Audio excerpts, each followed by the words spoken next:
नमस्कार साथियों, मैं अनीता श्रीवास्तव आपका हार्दिक अभिनंदन करती हूँ। श्रीमद् वाल्मीकि रामायण में आज का प्रसंग है श्री राम का सीता से उनकी शुद्धता प्रमाणित करने के लिए शपथ कराने का विचार। इस प्रकार श्री रघुनाथ जी ऋषियों, राजाओं और वानरों के साथ कई दिनों तक वह उत्तम रामायण गान सुनते रहे। उस कथा से ही उन्हें यह मालूम हुआ कि कुश और लव दोनों कुमार सीता के ही पुत्र हैं। यह जानकर सभा के बीच में बैठे हुए श्री रामचंद्र जी ने शुद्ध आचार विचार वाले दूतों को बुलाया और अपनी बुद्धि से विचार कर कहा, तुम लोग यहाँ से भगवान वाल्मीकि मुनि के पास जाओ और उनसे मेरा यह संदेश कहो। यदि सीता का चरित शुद्ध है और यदि उनमें किसी तरह का पाप नहीं है, तो वे आप महामुनि की अनुमति ले यहाँ आकर जन समुदाय में अपनी शुद्धता प्रमाणित करें। तुम इस विषय में महर्षि वाल्मीकि तथा सीता के भी हार्दिक अभिप्राय को जानकर शीघ्र मुझे सूचित करो कि क्या वे यहाँ आकर अपनी शुद्धि का विश्वास दिलाना चाहती हैं। कल सवेरे मिथिलेश कुमारी जानकी भरी सभा में आवें और मेरा कलंक दूर करने के लिए शपथ करें।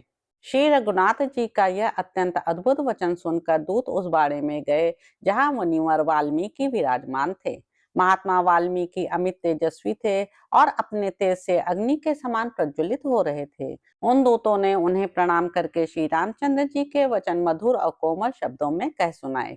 उन दूतों की वह बात सुनकर और श्री राम के हार्दिक अभिप्राय को समझकर वे महातेजस्वी मुनि इस प्रकार बोले, ऐसा ही होगा, तुम लोगों का भला हो। श्री रघुनाथ जी जो आज्ञा देते हैं सीता वही करेगी, क्योंकि पति स्त्री के लिए देवता है।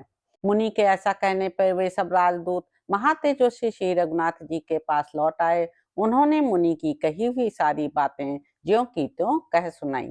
महात्मा वाल्मीकि की बातें सुनकर श्री रघुनाथ जी को बड़ी प्रसन्नता हुई और उन्होंने वहां आए हुए ऋषियों तथा राजाओं से कहा, आप सब पूज्यपाद मुनि शिष्यों सहित सभा में पधारें।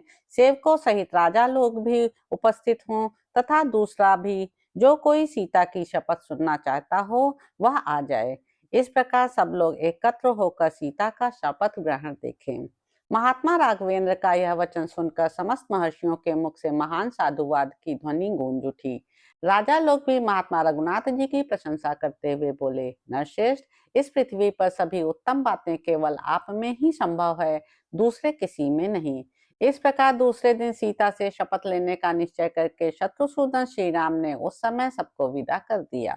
इस प्रकार दूसरे दिन सवेरे सीता से शपथ लेने का निश्चय करके महानुभाव महात्मा राज सिंह श्री राम ने उन सब मुनियों और नरेशों को अपने अपने स्थान पर जाने की अनुमति दे दी। तो इस प्रकार साथियों, उत्तर कांड में निहित 95वां सर्ग यहाँ पर समाप्त होता है। इसके अगले अंक में आप जानेंगे कि महर्षि वाल्मीकि द्वारा सीता की शुद्धता का समर्थन। तो अब आपसे अगले अंक में मुलाकात होगी। मेरे YouTube चैनल संवाद विद अनीता को लाइक करें, शेयर करें, सब्सक्राइब करें। धन्यवाद साथियों।